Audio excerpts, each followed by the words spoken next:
My stepmother spread lies that my birth mother deserted me because I was unworthy, so I showed her the true sting of abandonment. 3 months after my mom's burial, Mara moved in, transforming our home as if erasing every trace of our past life. At social gatherings, she'd whisper to guests about my troubled behavior, claiming my real mom couldn't handle such a difficult child. She left when Ava was 8, Mara would say, dabbing crocodile tears, never even a goodbye. Imagine abandoning your own kid like that? My mom died of cancer, slowly, painfully. I held her hand through every chemo session, every sleepless night. But Mara rewrote the truth, casting herself as the noble stepmother saving a broken soul. Her lies grew bolder. At my school's family night, she told teachers I had rejection issues from being discarded by my birth mother. She suggested I needed therapy for attachment problems I didn't have. When other parents asked about my mom, Mara would sigh mournfully. "Some women just aren't built for motherhood," she'd say. "Thank heavens Ava has me now. My dad bought her story, or maybe he preferred it." Easier than admitting he'd replaced mom before her grave settled. I started recording everything. Her staged sobs, her martyr act, her lies about my so-called behavior issues. For 3 years, I collected proof of her emotional sabotage. The breaking point hit at my 16th birthday party. While grabbing dessert plates, I overheard Mara telling her book club about my inherited tendency to be abandoned.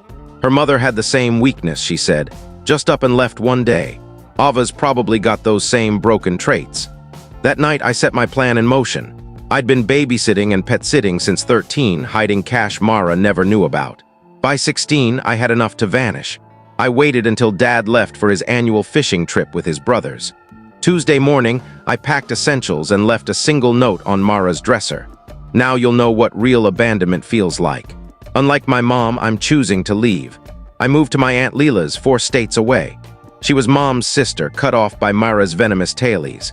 For 6 months, I lived quietly, finishing high school online and working at Leela's bakery.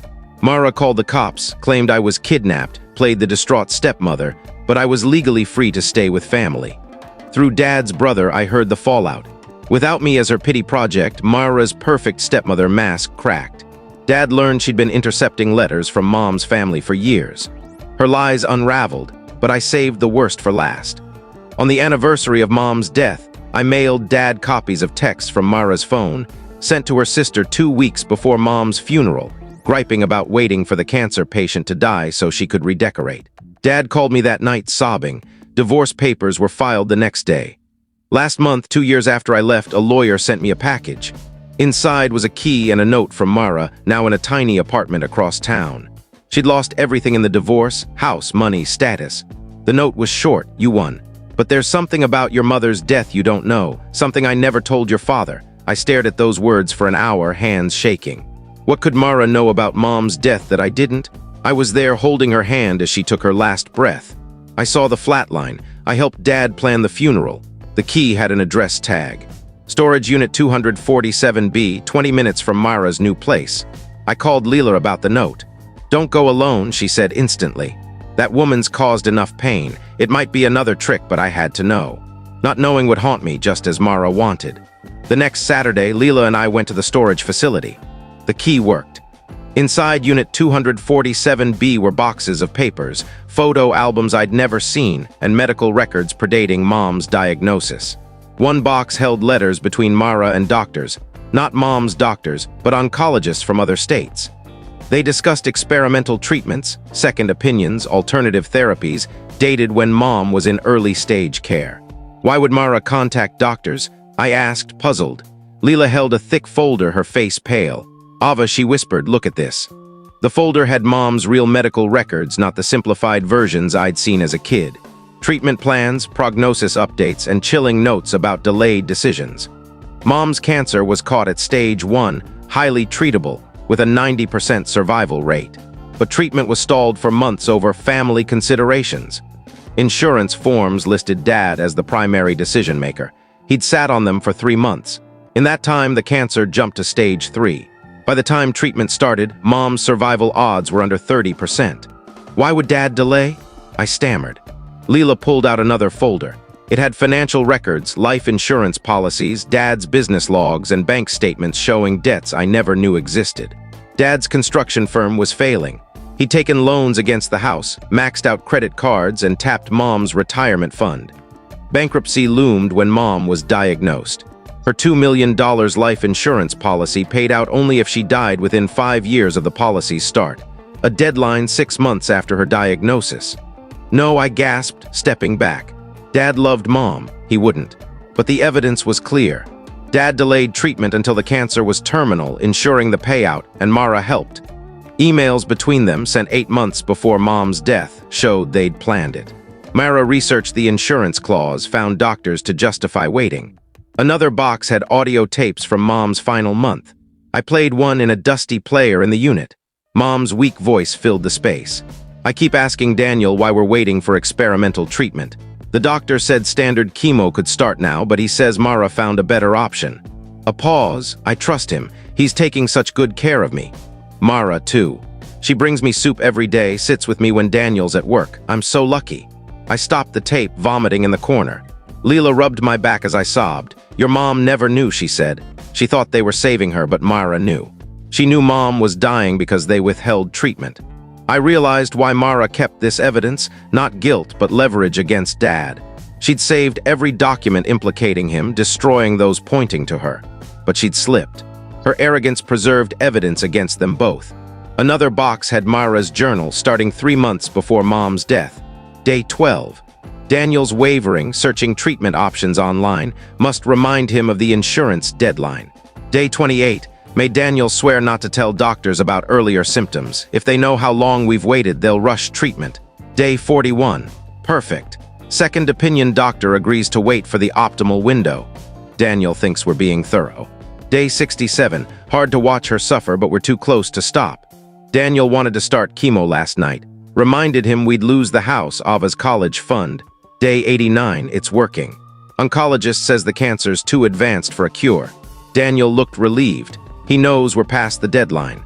The final entry the day before Mom died, she asked if I'd care for Ava. I promised I would. Easy lie to a dying woman. Tomorrow, Daniel and I start our real life. Leela read over my shoulder. They murdered your mother, she said. Not the cancer, them. I called the district attorney's office that day. Detective Larson listened for 2 hours as I shared the tapes, documents, and journal. This is solid evidence, she said. The statute of limitations on insurance fraud is 5 years, but murder has none. Withholding life-saving treatment resulting in death. In Ohio, that's depraved heart murder, 1st degree. The investigation moved fast. Within a week, Larson subpoenaed Dad's financial records, confirmed the debts, and verified the insurance timeline. Mom's oncologist confirmed early treatment would have saved her. Dad was arrested at his new apartment. Mara was picked up at her grocery job. Local news exploded. Businessman accused of wife's murder for insurance payout. I watched from Leela's living room, feeling empty. For 4 years, I'd grieved a tragedy. Learning it was murder changed everything. Grief turned to rage, sadness to fury. But there was relief. Mom hadn't abandoned me. She'd been stolen. The trial began 8 months later. I testified, reading Mara's journal to the jury. Jurors wept when I read her promise to care for me. Dad's lawyer claimed Mara manipulated him. The prosecutor showed emails proving Dad initiated the insurance talks. Mara's lawyer called the journal fiction, but the tapes confirmed it. Guilty on all counts: murder, fraud, conspiracy. Dad got life without parole. Mara, 30 years, eligible for parole after 20. At sentencing, I read my victim impact statement. Mom died thinking she was loved, I said, staring at them. She was grateful for your care, never knowing you killed her for money. Dad avoided my eyes. Mara glared with cold hate. I hope prison reminds you of her voice, her trust, and what it felt like when I left you. After, Larson told me about a safety deposit box in Dad's business records. Inside were Mom's jewelry, estate documents, and a letter for me, written 2 weeks before her death. My dearest Ava, it began. If you're reading this, I didn't make it. You've been my greatest joy. You're brave, strong, beautiful, and death can't change my love for you. The letter ended. Something's wrong with my treatment. Delays don't add up. I've hidden my real medical records in our safety deposit box. If I die, investigate. Trust your instincts. I moved back to our old house. The insurance money funded a cancer research trust. I couldn't touch it. Mara's decor looked desperate, so I restored Mom's belongings. In Mom's jewelry box, I found a recorder. The last recording from the day before she died. I figured it out. Daniel thinks I don't see, but I do. The delays, Mara's sudden presence when his business failed. I know about the insurance, the debts. I can't fight this, but I've documented everything. Ava will find the truth and get justice. I played it at her grave on the 5th anniversary of her death. You were right, Mom, I said. I found the truth. They paid for it. A breeze carried her favorite flowers scent. 2 years later, Mara requested a prison meeting. I went. She looked worn, her fake warmth gone. I don't regret it, she said. Your mom was weak. Her death had purpose. Purpose, I asked. Making you rich?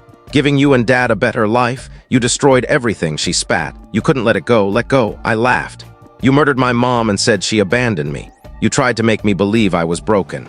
She'd have died anyway, Mara said. She had a 90% survival rate, I shot back. Withholding treatment ensured death. That's what you planned. You think you're better than us? She hissed. Your saintly mom knew Daniel's struggles. She could have demanded treatment but trusted him. Her weakness killed her. No, I said, she trusted because she loved. You manipulate because you hate. Mom died surrounded by love, even if fake.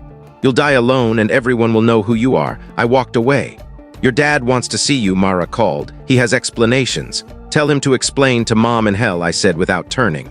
Driving home, I felt free. Mara's lies couldn't touch Mom's memory. I started a blog, Stolen Truths, sharing Mom's story. Hundreds shared similar tales of fraud and delayed treatment. With Larson, I launched a nonprofit investigating insurance scams. In our first year, we convicted 12 people. The next, we stopped 4 conspiracies. On Mom's birthday, I brought letters from families we'd helped to her grave. A woman in Tennessee, saved from her husband's insurance scheme. A man in Colorado, now cancer-free. A girl safe with her grandmother. Your death wasn't in vain, I told Mom. A cardinal, her favorite bird, landed on her stone. She'd said they were messages from the lost. A voicemail from Larson waited. A new case in Arizona. More work to do, I told the cardinal. It flew off, red against the dusk. Mom's final recording had predicted I'd find the truth. She'd believed in my strength. Her death forged me, and her love lit the way for others.